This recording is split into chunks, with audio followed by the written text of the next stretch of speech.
ایک مذہبی اسکالر ہیں، مصنف بھی، کالم نگار بھی ہیں، بانی صدر انٹرفیت ہیں علامہ طاہر عباس الاسری۔ میں ان سے بھی درخواست کروں گا کہ وہ اس موضوع پہ اپنا اظہار خیال کریں۔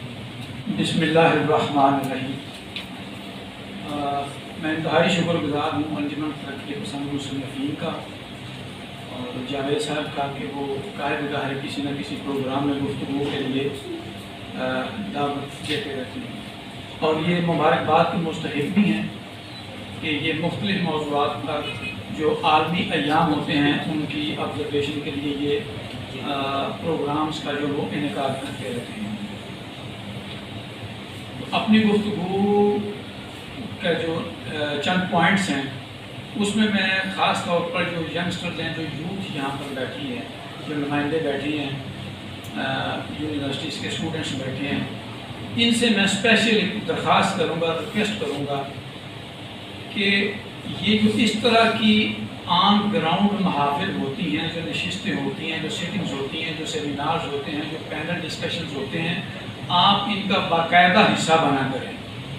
Social media that is a fake world, وہ ایک بناوٹ کی دنیا ہے۔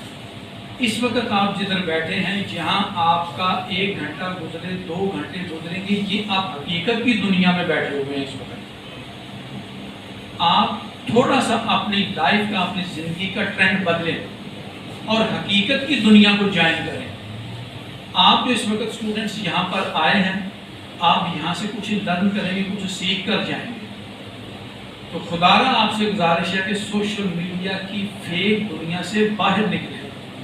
وہاں پر ہمارا فائدہ کم ہے اور نقصان زیادہ ہم اٹھا رہے ہیں، خاص طور پر جو یوتھ ہے، جو نوجوان نسل ہے۔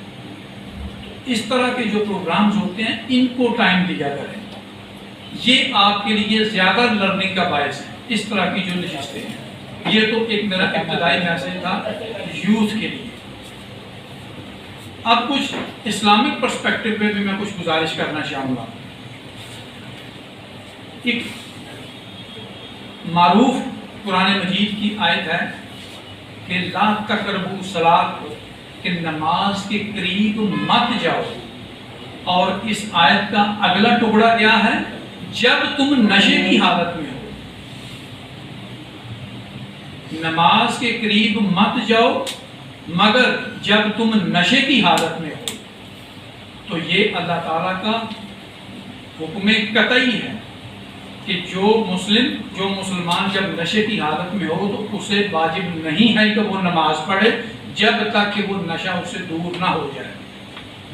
اور اسی طرح سورہ بقرہ دوسرا سورہ اور اس کی 219 نمبر آیت میں اللہ تعالیٰ نے ارشاد فرمایا، بسم اللہ الرحمن الرحیم، یسألونک عن الخمر والمیسر، یہ آپ سے شراب اور جوئے کے متعلق سوال پوچھتے ہیں۔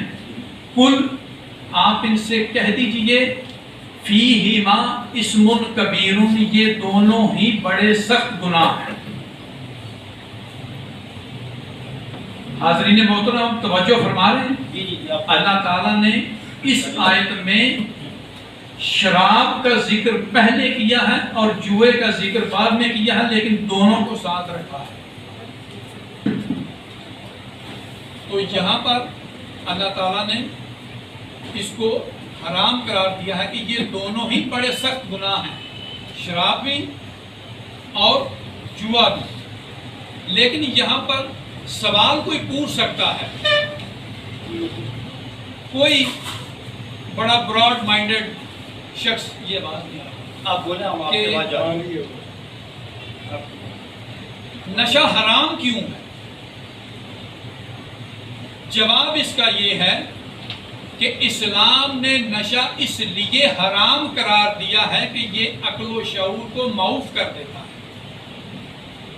بندہ، انسان کو اللہ تعالیٰ نے اشرف المخلوقات قرار ہی اس لیے دیا ہے کیونکہ اس کو اللہ تعالیٰ نے انسان کو عقل و شعور عطا کیا ہے، وہ غلط اور صحیح کی تمیز کر سکے، سچ اور جھوٹ کو جان سکے، حق اور باتوں کی معرفت حاصل کر سکے، غلط اور صحیح کی پہچان کر سکے۔ لیکن جب وہ نشہ کرتا ہے، لیکن قرآن نے صرف خمر کا لفظ استعمال کیا ہے، شراب کا، ابھی یہاں پر جتنی چیزیں گنوائی گئی ہیں قرآن میں ان کا کوئی ذکر نہیں ہے، صرف شراب کا لفظ استعمال ہوا خمر کا، اس سے منع کیا۔ لیکن اب یہاں پر ایک اور نوجوان دوستوں کے لیے نکتہ عرض کرتا چلوں کہ جب کوئی مسلمان شراب نوشی کر لیتا ہے، یہ ذرا توجہ سے سنیے گا جاوید صاحب، جی میں سن رہا ہوں۔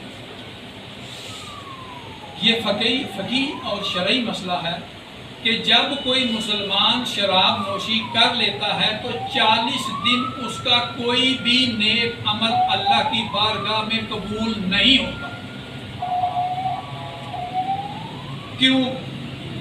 پھر سوال پیدا ہوگا کیوں قبول نہیں ہوتا؟ وہ اس لیے قبول نہیں ہوتا کہ اس نے جو شراب پی ہوتی ہے اس کے جسم میں اس کے اثرات 40 دن تک باقی رہتے ہیں۔ تو اللہ کسی بھی نجس جو شے اس نے حرام قرار دے دی ہو تو اس کا بندہ جب اس کے حکم کی خلاف ورزی کرتا ہے تو وہ پھر اس کا کوئی نیک عمل اپنی بارگاہ میں قبول ہی نہیں کرتا۔ وہ کہتا ہے اب تو اپنا نیک عمل بھی اپنے پاس رکھ، مجھے تیرا نیک عمل بھی نہیں چاہیے۔ یہ ہے حرمت اس نشے کی۔ یہ تھوڑا سا میں اسلامک ٹچ دینا چاہ رہا تھا اور اس کی وجہ بھی بیان کر دی۔ وہ ہارون رشید خلیفہ اس کے پاس بلوغ دانا آئے تو اس نے بڑے فلسفیانہ انداز میں شراب کے بارے میں اس سے سوال کیا۔ وہ پوچھنے لگا کیونکہ بلوغ دانا رحمۃ اللہ علیہ اپنے زمانے کے بہت بڑے فقیہ تھے۔ اس نے پوچھا کہ بلوغ اگر میں انگور کھا لوں، اب اس نے جس انداز میں مسئلہ پوچھا یہ ذرا توجہ سے سنیے گا۔ وہ وقت کا حاکم تھا اور وہ وقت کے ولی تھے۔ اب وقت کا حکمران، وقت کا پریزیڈنٹ، وقت کا پرائم منسٹر جو تھا وہ وقت کے ولی سے ایک شرعی مسئلہ بڑے عجیب و غریب انداز میں پوچھنے جا رہا، پوچھتا ہے کہ اے بلوغ یہ بتا اگر میں انگور کھا لوں تو کیا اس میں کوئی مذائقہ ہے؟ بلوغ نے کہا نہیں، کوئی مذائقہ نہیں ہے، حلال پھل ہے، جتنا مرضی کھاؤ۔ تو پھر پلٹ کر پوچھا ہارون نے اچھا یہ بتلاؤ کہ اگر اسی انگور کو میں کشید کر کے کھا لوں تو پھر کیا حکم ہے؟ اس نے کہا پھر حرام ہے۔ کہنے لگا وہ کیسے؟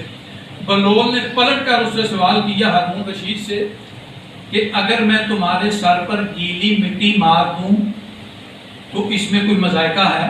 ہارون کہنے لگا نہیں، کچھ مذائقہ نہیں ہے، گیلی مٹی مار دو میرے منہ پر۔ اس نے کہا اگر اسی گیلی مٹی کو میں آگ میں پکا کر اس کی اینٹ بنا کر زور سے تمہارے سر پر ماروں تو پھر کیا ہوگا؟ ہارون کہنے لگا پھر میرا سر پھٹ جائے گا، خون جاری ہو جائے گا، خون اگر زیادہ بہہ گیا تو میں جان سے بھی جا سکتا ہوں۔ تو بلوغ نے جواب دیا یہی حالت ہے اس انگور کی اور انگور کی کشیدگی میں۔ توجہ فرما رہے ہیں؟ انہوں نے یہ ثابت کیا کہ چیز کی جب وہ کیفیت بدلتی ہے تو اس کا اثر بھی بدل جاتا ہے، تو وہ چیز جو حلال تھی وہ حرام میں بدل جاتی ہے۔ تو عزیز دوستو، حاضرین محترم، ہمارے تعلیمی اداروں میں اس چیز کی اس وقت جو ہے وہ بھرمار ہے۔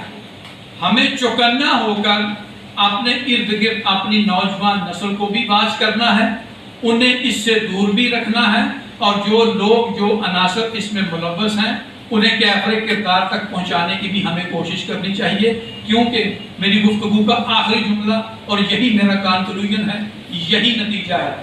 عزیز طلبہ، یہ یاد رکھیے، یہ جوانی، یہ عقل، یہ شعور، یہ صحت، یہ اللہ تعالیٰ کی عطا کردہ نعمتیں ہیں جو ایک دفعہ مل گئی ہیں، دوبارہ نہیں ملیں گی۔ اس وقت ہمارے بزرگ بیٹھے ہیں، یہ کبھی ہم جیسے اور آپ جیسے تھے، آج یہ ہمارے سینئر ہیں، آج یہ ہمارے بزرگ ہیں، آج ہمارے منہ میں جتنے دانت ہیں ان کے منہ میں اتنے دانت نہیں ہیں۔